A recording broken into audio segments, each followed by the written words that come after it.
am so friggin' excited to welcome the wonderful Jennifer Foxworthy to the Confidence to the Ground Up podcast. Thank you so much for hanging out with me today. Whoop, whoop. Karleigh, it's a blessing. It is an absolute blessing to be on your podcast. Thank you for inviting me. I'm so excited because, and the thing is, I say this all the time, like, I love what I do. I love the podcast, but I'm gonna be real, like, this is so selfish for me because it's like, it gives me an excuse to talk to all these wonderful people. And it's like, man, I want to like hang out with Jennifer again. So if I get her on the podcast, then like it's dual purpose. It's dual purpose. There you go. There you go. But anyway, let's start with who are you? What do you do? And let's hear some of your story. Oh my goodness, that is a loaded question because there's so many aspects to who Jennifer Foxworthy is. First and foremost, I am a child of God. I am a wife of an amazing husband. His name is Tom. I am a mother to a 10-year-old son, Noah. I have bonus children. They are simply extraordinary. I'm a retired Navy veteran who served our country for 21.7 years. I'm a motivational speaker. I'm a published author. I'm a lover of people. I love to see people win and live their best life. And I am on a journey to just help individuals and organizations have a get fit mindset. I just love, and she's not doing herself justice either. Like, we're going to make sure all of the links are in the show notes. And I usually do this at the end, but y'all need some Jennifer in your life. Let me tell you. So the fun thing, and I talked about this in the intro, that we connected via LinkedIn. And the reason that we connected is because I was new to LinkedIn and just trying to make those connections with people who understood the abusive relationship, understanding the stigma, understanding, the firsthand experience, which unfortunately not a lot of people get. And so when we hopped on that first call, because Jennifer reached out to me and she wanted to talk, and I was like, oh my gosh, someone like her wants to talk to me. And her story. So I don't know why I'm sitting here trying to like tell your story. So why don't we start with the relationship that kind of like shifted everything for you? You know what, for your audience, I would have to take them back to childhood because there's always a root to our thoughts, our feelings, and our behaviors. And after self-reflection and some self-awareness, it's like, okay, that's where it all stems from. So I tell people I had wonderful parents who did the best for me that they could with the knowledge and skill set that they had. Unfortunately, I inherited a generational curse of not being honest with feelings, not knowing how to handle our emotions properly. And I grew up with low self-esteem. When I was growing up, being dark-skinned with full lips was not considered attractive. And then when I hit high school, that's a really pivotal moment for children. It's like they're in that in-between stage, moving towards adulthood, trying to be independent, trying to figure out who they are, relationships and dating and things like that, and still developing as a child. And I had 3 classmates of mine. They were African-American boys who chose to point out those very features that I became uncomfortable with, my dark skin and full lips and things like that. And in my fragile mind, I'm like, wow, if I'm not attractive to people who look like me, then I must be the ugliest thing walking the face of the earth. So that established that low self-esteem. But I knew I was smart. I knew I had the potential to do great and amazing things. So outwardly, no one would ever have known. And I really didn't know that I was struggling with low self-esteem. Now I do, because I found myself in some very poor relationships throughout, and the behaviors behind it as well. I was looking for love and acceptance, and unfortunately my body became the tool to receive that. And again, didn't realize that my body is a temple. And I just fell into the traps of, where guys were, oh, you look so beautiful, and oh, this and that. And I'm like, hey, oh my gosh, because it was filling my head of, well, I thought I was ugly, but he's telling me I'm attractive. But little did I know that they had a desire they were trying to have fulfilled. So that's the backstory of Jennifer, and how did she find herself in an abusive relationship. I had many poor relationships, Karleigh, but when I was in the service, I connected with this guy, mutual friend. We were in a relationship for 5.5 years, and it wasn't all wonderful at all. So I wanted to kind of stop there, but I needed to paint the picture for your audience. I love that you did that, because I think that's something that is not talked about enough, and something that I am working towards talking about more. Because from my own story, there were things that I didn't even realize until last year that, because your brain lets you recognize things as you heal, that happened to me when I was 6 and 7 years old, which, makes everything else make so much sense. And a lot of people, especially those who haven't been through the abusive relationship, they don't understand how everything builds itself up. And all it takes is one domino to just cause everything to fall down. So having that understanding of, like, when you grow up with certain beliefs, certain things become okay. And you think that you have to do, and yes. Absolutely. And when you don't have a strong support system at home to help you, that you can trust and go to help process what you're experiencing at school, a child is left to process it on their own, and we internalize it. It has to be me. And I didn't handle it the best way. So when I was being picked on, I would I give a warning, leave me alone. But after a while, okay, now I'm going to come out swinging or cussing. And that wasn't ladylike. So again, and people would just stare or just watch it all happen. And that's unfortunately the child mentality. Instead of stepping in and saying, hey, that's not nice, don't do that, we just watch. And in today's society, you put it, they put it on video and make it go viral. And now that the scars and the hurt of that victim is even more widespread. So we all in society, we all have a part to play in healthy relationships and healthy boundaries. And, does our mouth speak life or death? Are we tearing people down, or are we building people up? And that is at the end of everything that Jennifer has experienced, that is my testimony, to help people know that this is the product of what happens when we don't do things the right way in rearing our children.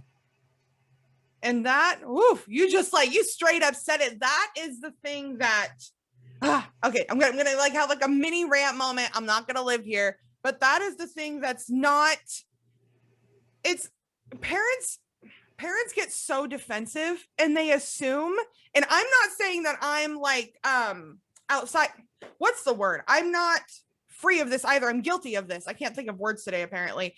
But I'm not saying that I haven't experienced this, but parents get so defensive and they assume that by trying to provide a bit of education, you're telling them that they're horrible parents. Like even now, I struggle with communicating to my parents things that happened to me as a kid. Like my parents don't know the extent of what happened to me because in bringing it up, they assume that I'm attacking them, like I'm coming for their throat and like that I'm trying to like tear down. And it's like, you know what? Like I'm just by expressing to you my own trauma, it doesn't mean that you're a horrible person, but it's your job as a parent to get off your high horse and listen to me for just a minute.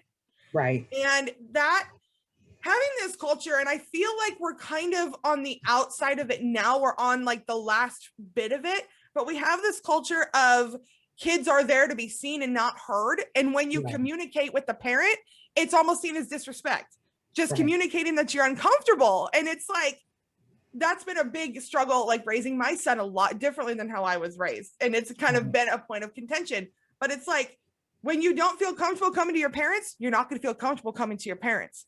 And my parents did the best they did with what they had, but I want my son to come to me if something happens. I want my son to go, you know what? Somebody did this to me. Was this okay? Like, that just wasn't normal, you know, when we were growing up, especially like in the earlier and earlier generations. Yes. And it's so heartbreaking.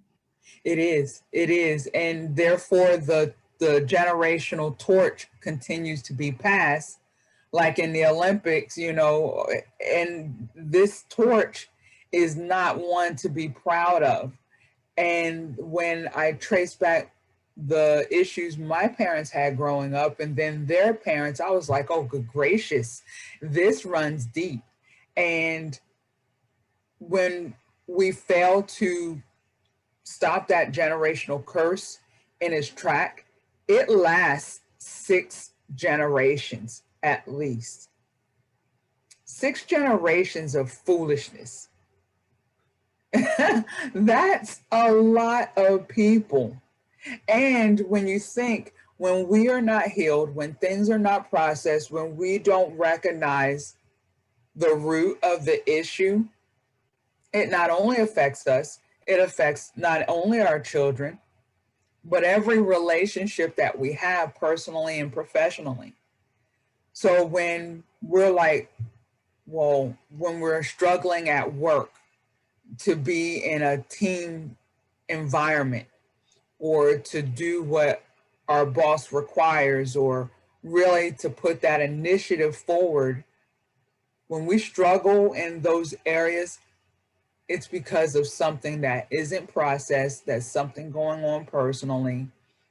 And so, and it was a journey to get to this point, the revelation that I'm able to share with you, Karleigh, to say, hey, I experienced these things. And I often talk about it, you know, with my dad. I shared it in my book. The healing, if you stop the curse, you can change your course. Well, that's good. That's good. And that's what it's about. Stop the curse so you can change your course. That is so good. Like that needs to be on a shirt. Like that straight up needs to be like on, I want that on a hoodie. Hashtag. That is so good. And that segues into this perfectly. So the thing that I talk about on this podcast all the time is the power of awareness, because once you're aware, that's how everything cascades. But if you don't even recognize that something's going on, you're never going to be able to move past it. So you were in this relationship for 5.5 years on top of all of the things that led up to being in that relationship. Correct. Did you have, or what was the moment where you were like, oh my gosh, this isn't right? It should have been from the very beginning. But again, when you're looking for love and acceptance and you're driven by lust, you're not really thinking in your right mind. You're just thinking for that moment. And then that moment grows into this 5.5 years. But in the very beginning, I believe I ignored the red signs. This ex-boyfriend of mine, he would make fun of my friends, their body parts, and, you know, look at their big butt and, this and that. And I didn't step in and say, hey, that's not nice. Or maybe I said, that's not right, or that's not nice. But I really wasn't forceful in my thoughts, to say, hey, don't do that, don't say that. So that was a red sign. In the first 6 months, we were dating, we were just exclusive and unprotected, sex. And my menstrual cycle was late, and I thought the possibility that I could be pregnant. Now, mind you, I'm in the service and he was also in the service. So this was service member on service member abuse. And so when it came over, to see me to my apartment, I let him know the possibility. And without warning, he hauled off and punched me in my stomach. So I'm grateful, praise the Lord, that I wasn't pregnant. It was stress that caused my cycle to be late. However, for someone to haul off and just punch a man to just punch a woman in her stomach, and the possibility that, I'm telling you, I could be pregnant, that speaks volumes. But where I was mentally and emotionally, I told him to get out. But then as women, we're inquisitive, I want to know, why did you do what you just did? And then I believe the baby, I'm sorry, and I'll never do it again. So that was the first physical encounter, the first physical abuse. And then I always had that in the back of my mind, like, he just did that. But what we did after, we went and had makeup sex, and then that completed the 3-phase cycle of abuse. So now we were back on the honeymoon phase. So you had the tension, the full on abuse, and now the honeymoon phase. Had no idea, because domestic violence, and this is why I'm so raw and real when I share my testimony, my story, because we do not speak about it enough. We treat it like this dirty little secret. And in the meantime, our children are witnessing this dysfunction. Our teens are experiencing it, and they don't know how to process it or get out. Or especially if the teen abuser says, well, if you leave me, I'm going to commit suicide. We don't know what our resources are, our local, state, and national resources. There's just so much missing. And that's why I'm so bold with sharing the real situation I experienced. It's not pretty. Domestic violence isn't. However, if I can just, Karleigh, if I can help one person who listens or sees this to say, wow, here is this woman who served our country, flew combat missions in 3 different wars, paving the way for many other minorities and women as a naval air crew, breaking barriers and stereotypes. All of these things, I had a fruitful career. And yet she found herself in a poor, abusive relationship.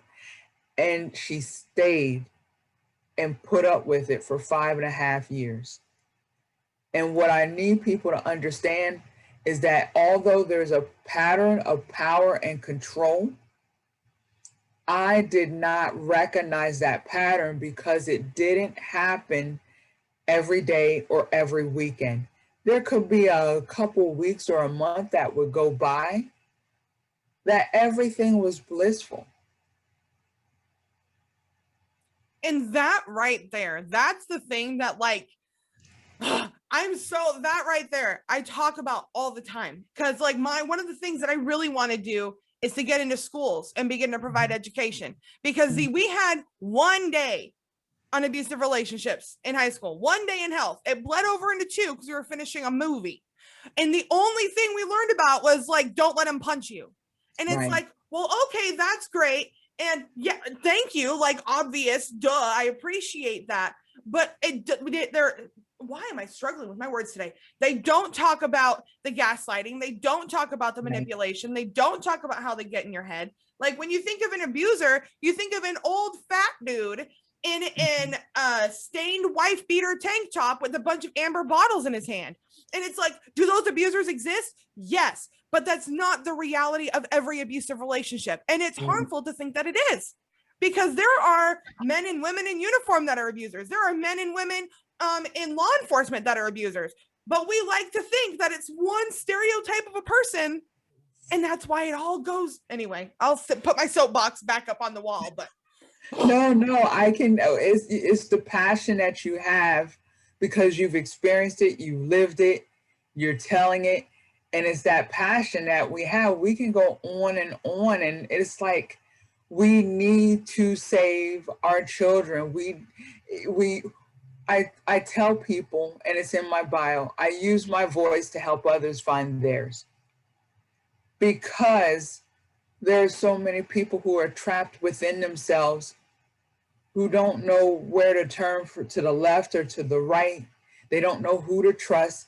They're not sure what they're experiencing is harmful, or the ramifications, especially if there's children involved. They're not getting the big picture. And then when you throw in a pandemic like COVID, that creates a perfect storm. And that could possibly be a whole nother podcast, but there's so many aspects. And, I think of our LGBT community. How do you come out and say that a man is abusing, that you're being a man that is being abused by another man, or a woman who's being abused by another woman? It happens in their communities as well. It happens, the lawyer that comes home drunk and beats down his wife, or, men experience abuse as well, where you have the woman who constantly is punching and ridiculing the man, and I dare you to go call the police. They're not going to believe you, and you're a wuss, and you're that. So we have, at the bottom line, it's a heart issue. When we are not taught early in life how to behave, how to handle our emotions, hurt people hurt, and it just continues to trickle. And when those issues are not taken care of in that child's life, they carry it on to adulthood. And all of that right there, like it. One of my best friends in the world, he was in an abusive relationship, and his wife was horrible to him. And the thing that makes me, well, there's so many different pieces about it that like make me so angry. But like when he began to open up about it and he began to share, all he heard was, "You let her hit you? Like you let her do that? Why would you let?" And he's African American and his wife was white. He's like, "I'm a black man in America. My wife is white. Like I'm a man and she's a woman, and there's this. What am I gonna do? Like right. Seriously, I do anything to defend myself. I'm the one who's gonna be like in jail." Absolutely. So like what? Like we have got to get rid of this thing. And by the way, to all of I'm gonna like have a moment for all of the angry men that comment on my stuff, going off about how men get abused too. Yes, they do, and I'm aware. But the men that want to come on and discount my story because men get abused too are the same men that are going to crap on the men who come forward. And they're going to say that they weren't man enough and that it's somehow their fault. Right. And it's just like, why? Yeah, it can, it's a lot, and it can drive you bananas, but, Karleigh, what you're doing is wonderful. Again, you are using your voice to help others find theirs.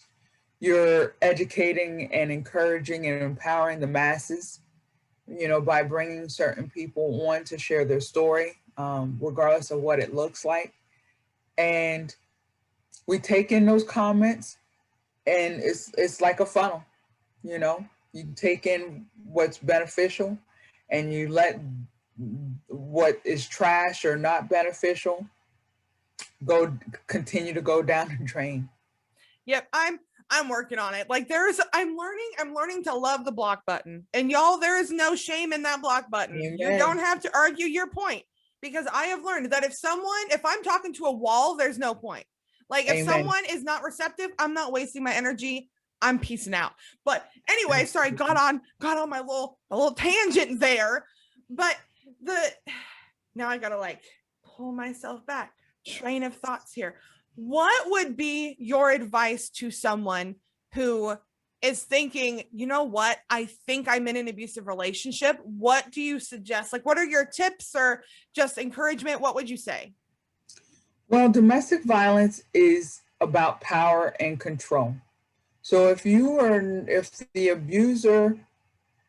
no longer doing the things that you did prior to that relationship that kept you happy, as far as hanging out with your friends, going to the movies, or things like that. If you're now, well, you don't eat that. You'll get, it's going to make you fatter, because then the abuser thinks that they're helping you lose weight, but that is emotional abuse. If you set your keys down, then you go to get your keys and it's not there because the abuser has moved them. It's all about power and control, and then they're trying to make you think that you're crazy. It's the emotional part as well. Abuse comes in so many forms. There's even medical abuse. So say if you're allergic to something and you have an EpiPen, and the abuser knows that, he will use that against you to keep you submissive. Now, I've heard those stories where a man, his wife was like deathly allergic to peppers. And one day he wanted her to do something, and she talked back and I guess refused. So the next day while she was at work, he took this big cauldron, filled it with peppers to where it permeated throughout the house. So when she came through the door, she automatically went into shock. So she's down on the floor. She didn't know where EpiPen was. And he was hovering over her, dangling this EpiPen as she's struggling to breathe, and kicking her and calling her names and saying, you're going to listen to me, aren't you? And you're going to do what I say, aren't you? And of course, at that time she's shaking her head because she's about to die, and he's dangling this carrot in front of her. And so when he realizes, okay, she's going to be submissive, then he gives it, lets her have it, and she's able to live. Now, gratefully, she was able to eventually get out of that relationship. However, the person was sadistic enough, and these are your sociopaths, where she started carrying her EpiPen with her. And she had the car where, there's a handle that you pull. Well, her ex-husband, this sociopath, while she was at work inside, he went by her car, put a pepper on the inside of the door handle. So when she went to touch the car handle to pull it to get in, she touched a pepper and started going into the shock, but she had her pen and was able to give it and to herself. But you have those type of sadistic people. That's medical abuse. You have sexual abuse, financial abuse, economical. Karleigh, we could go on for days. And if you don't know what it looks like, you will clearly explain it away. But it's a matter of educating yourself. If it doesn't feel nice, because love is not supposed to hurt. Love is kind, love is patient.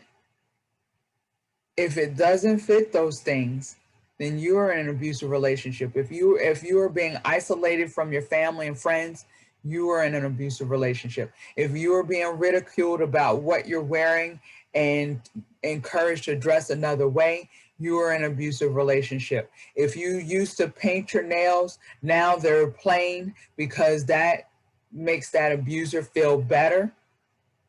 It's all about getting you to fit the mold that they want you in, so they can feel comfortable and control you like a puppet.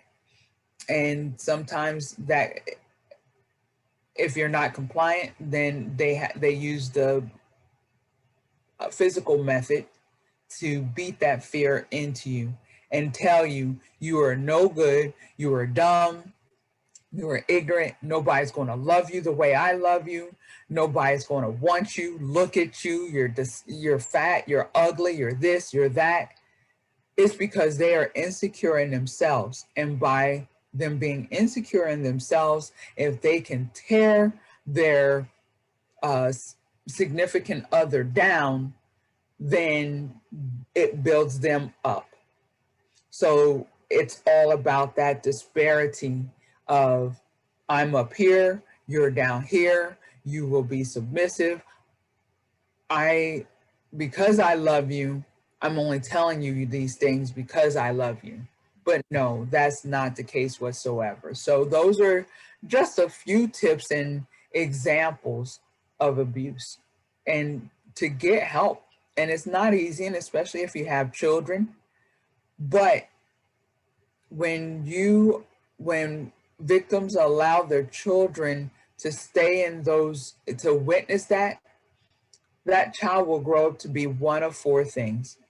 They will grow up to either be the victim, or the abuser, or both, or commitment phobic, because they are unsure which person they're going to be. And it also affects their development, where children may struggle to communicate, articulate themselves, or maybe they're constantly wetting their pants, or having nightmares. All of that is stemming from what they're witnessing. And that's the thing that and again, kind of like just rounding back to the beginning, like they're trying to like figure out how to word this. There was a long time where, well, just like I said, how kids were seen and not heard. They were considered not even an extension of the parent, but they were there to benefit the parent. And what a lot of people don't realize is that they're little humans, and they're witnessing things, and they're soaking things in. And it's been proven that even infants, when infants witness abuse, that hardwires into their brain. I cannot remember what it was, but I'm doing some research for a video series I'm doing on being trauma informed. And I found this study that showed that like babies will hold on, like if they witness things, they carry that. They don't have, that's not conscious, but which is almost worse because it like nestles into the subconscious, and literally like it changes how they live their life and what they do. Mm-hmm. And we've got to, and there's so many things, but the biggest thing that I think that we can do is parent the next generation. And again, every gender is capable of being a victim, and every gender is capable of being an abuser.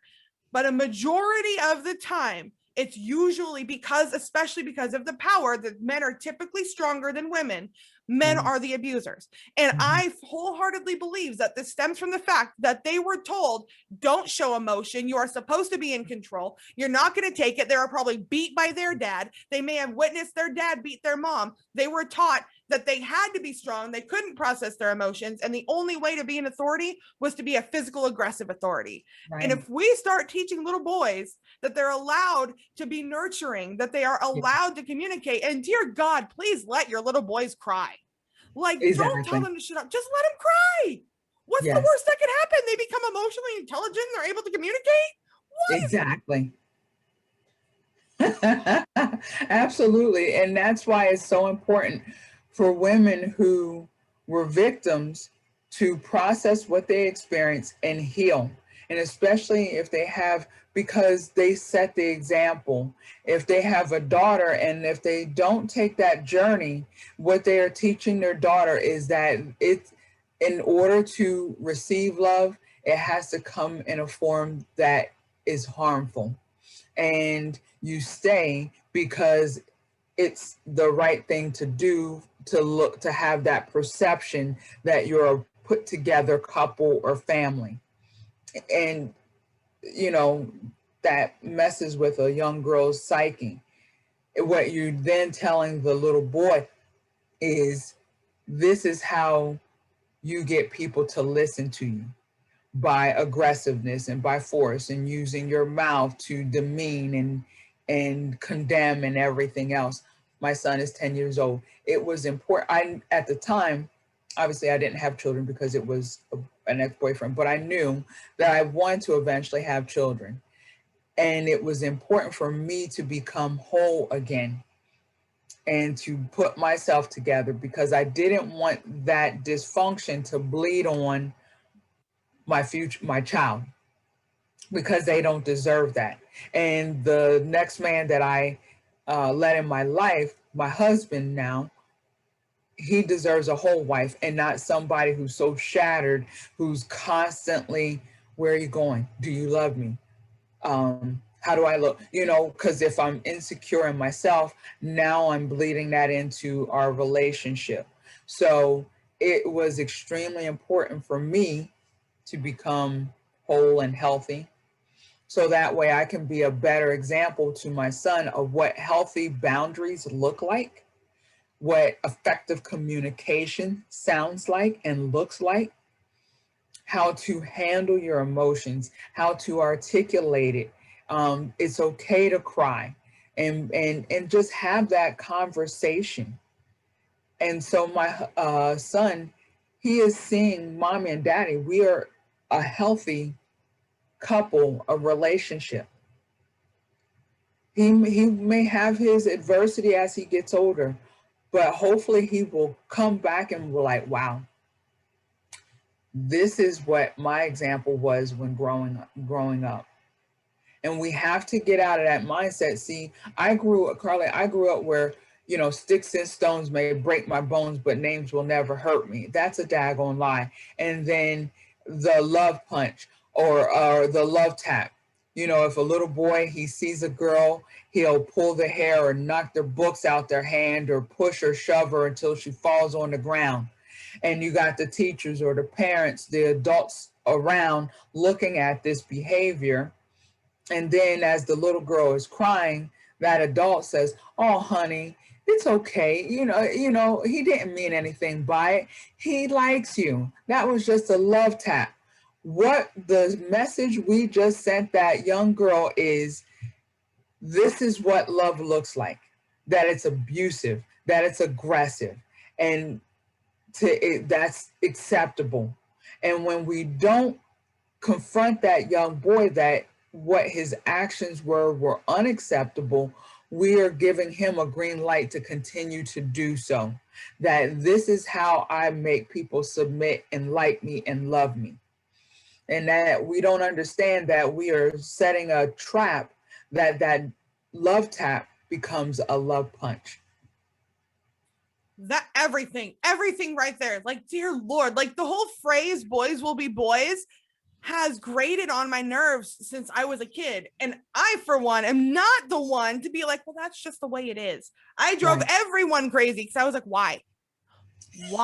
And when no one can give you an answer, they get angry. And when I couldn't get a direct answer, well, what happened? A guy was being bullied to me on the playground, and he ended up with a broken nose because he thought it'd be funny to shove me. Well, no, it was not. It was funny for me afterwards because I won. But like, this conversation, I'm just like, oh, this is just going everywhere. This is so good. But again, it comes back to, we need to raise the next generation to understand and have enough self-worth and self-respect. And yes, to teach about, like, the big thing that I am so careful about teaching my son is this concept of consent for everything. And I am so careful. So like, because for me, I have chronic illness. And so there are certain things that my body can and can't handle. And I am like getting it into his brain that before, of course, if he wants a hug, he can come up and hug me. I'm his mama, like, come snuggle. But before he does anything, if he like wants to surprise me, before he touches me, he needs to communicate. Freaking motorcycle. Sorry. I live in an obnoxious neighborhood. But Like, he needs to ask. If it has to do with someone else's body, he needs to ask. If he wants to give another kid a hug, he needs to ask. If he doesn't want to hug his grandma, that's fine. She's not going to force him. And that in and of itself, they get pissed. But like, if he doesn't want his body to be touched, he doesn't have to have his body to be touched. And like, again, we've got to start teaching kids that their bodies are their bodies. They're not dolls. Like, why do you think that kids don't come forward when stuff happens to them? Because they are taught from a young age that their body is to whatever done to them by an adult is okay. They don't have a choice, no matter whether it's hit, whether it's shoved, whether it's talked down to, whatever it is. And then there's the whole conversation in and of itself where we're so uncomfortable to talk about body's private regions that kids don't know how to communicate, but that's a whole nother conversation for another day. But this is so friggin' important. And when I first started this, I had this realization just the other day. I reached a point where I was like, there's going to come a time where I'm not going to know what to talk about. I feel like I'm covering everything. Well, that was so wrong, because you open up one thing and next thing you know, you're into like how society was founded and how it got us here and how it's branched off and how the judicial system is garbage when it comes to supporting survivors. It's just like, there's so much. There's so much, from the whole system to the family system to the government. Absolutely. Absolutely. There's so many different aspects to this. And it's fascinating, not in a way that I like it, because people get really weirded out when I say things are fascinating. It's like, it's not that I like it, but learning about it's cool. Yes. Oh, because the more I learn about it, the more I can fight against it. But anyway, pulling it back in, reining in my focus. If someone were to come to you and say, I just got out of an abusive relationship, what's my next step? What would you say? I would say the next step is taking time for themselves to start healing. Healing would be the next step. And I would then share with them the 3-phase journey that I experienced. First, I had to acknowledge what I experienced. So many times we deny, oh, it wasn't that bad. We sugarcoat it. We suppress it. My mom, she would say, well, he didn't put his hands on me, but she experienced emotional abuse, financial abuse, and so on. So just stop. Keep it real. Just stop making excuses. Stop denying. I have a quote that says, denial feeds dysfunction. And that low self-esteem is the pathway to self-destructive behaviors. So when we acknowledge outright what we experience, then we take that power back. The next phase was restoring. When you've been torn down for so long, made to feel this small, you have to restore your broken soul. You have to rebuild yourself. And like a palm tree, you were bent, not broken. And if you were broken, now it's a matter of gathering those pieces and putting them back together. And that's the beauty in our scars. And restoring, I felt, was affirmations, where I would look in the mirror and say, Jennifer, you are beautiful. Jennifer, you are amazing. Jennifer, you are worthy. Jennifer, you are fearfully and wonderfully made.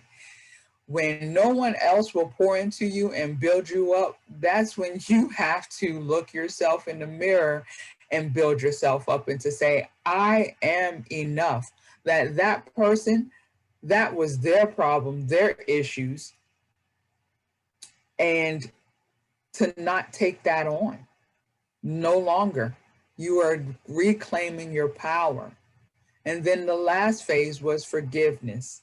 And that's the toughest, because we figure, if I forgive you, now I'm condoning and letting everything that happened, saying it's okay. And that's not the case at all. Forgiveness can be a selfish act. It's not always for the person who was the offender. It's to lift that weight off of our shoulders and to be free. And I just believe that once I was able to forgive myself, because I'm like, I'm an independent, I'm a Black woman. How I let somebody mistreat me? But I'm infallible. I'm human. I was looking for love and acceptance. I didn't have great examples in my life. That's how. And I had to forgive myself. I didn't reach out to my abuser and my ex-boyfriend and say, hey, it's your lucky day. I'm going to forgive you today. I didn't do that. I just put it in my mind and my heart to do so. I forgave my parents. And it's a daily thing. It's a daily thing, you know, because things will come across something that you felt you handled, and then something will trigger, and then you'll be like, daggone mama, daggone daddy. Why didn't they give me the tools I needed to navigate this cold world? But when you look at the big picture, they didn't have the proper tools either. They didn't have the best examples either. And therefore, it is what it is. And that's how I found purpose from the pain, is going through that 3-phase journey. I felt that I went from victim to survivor to thriver. And so when people want to know about the domestic violence or who I am or what I call myself, I am a thriver. And there is a difference. And I tell people that when you get out of an abusive relationship, you're now in survival mode. Survivor. You're just existing. You're kind of treading water. You physically got out of the relationship, but you're still held captive mentally and emotionally. The only way to go from survivor to thriver, and this is just my opinion, is when you take that journey to heal and process everything that you experienced, and then put a strategy in place to know better, to do better, to be better. In my book, Tomorrow My Sunshine Will Come, Memoirs of Women Who Survived Domestic Violence, I wrote and published it, but I have 5 other ladies that had the courage to share their story transparently with me. And then this one story, Pam's story, she was in several abusive relationships, many times fighting for her life. When she finally got with the knight in shining armor, she went from one extreme of being the victim to the other extreme of the spectrum of being the abuser. Because she did not take the time to heal in between those relationships and gather her thoughts and collect herself, she was so hell-bent on the next relationship I'm in, I am not going to let them mistreat me. And so therefore, she became the abuser in her words and her actions to her husband and to her children. So that is the example. When we don't take that time and we go into another relationship, we draw that line in the sand. You know, I'm not going to let this happen again. I'm going to take the upper hand. I'm going to do this. I'm going to do that. But what you end up being is the abuser. And so it was interesting because she encouraged me to also include her husband's story. So in this book, not only do I have 5 women's story, but I also have a man's story of what it's like to be married to a woman who has experienced abuse. Oh, I just got chills. Straight up got chills. That's just like a mic drop moment. I keep saying I need to get like a prop mic because I'm not dropping this one. This is the only one I've got. So that way I could just bam, like just have the dramatic effect of the mic drop moment. That was so good. So before I start getting it stuck in my gush where I just like gush about it, where can everyone find you, connect with you, get to know you, work with you? Well, everyone, I'm all over social media, Instagram. I am on Twitter, but I don't use that much. Facebook, LinkedIn are the main ones. Facebook, LinkedIn. Please reach out. Send me a message. Inbox me. I do have a website. It's www.inspirationallyspeaking.com. There is a page on there where you can find out more about the book, Tomorrow My Sunshine Will Come, Memoirs of Women Who Survived Domestic Violence. It gives you the photo of the front cover, a brief description, and several ways to purchase an personal autograph copy of the book, where I would then send it to the purchaser.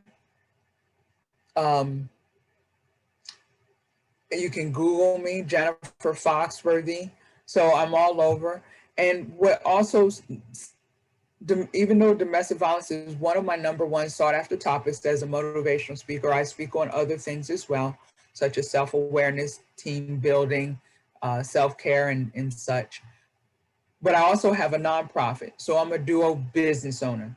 I have a for-profit, that's Inspirationally Speaking LLC, and that's the logo you see behind me. And then I'm also the founder and CEO of Unstoppable You Ministries, Inc. That is a nonprofit 501c3 organization. And just to briefly mention, that's how the mission and the nonprofit, why we are in the trenches.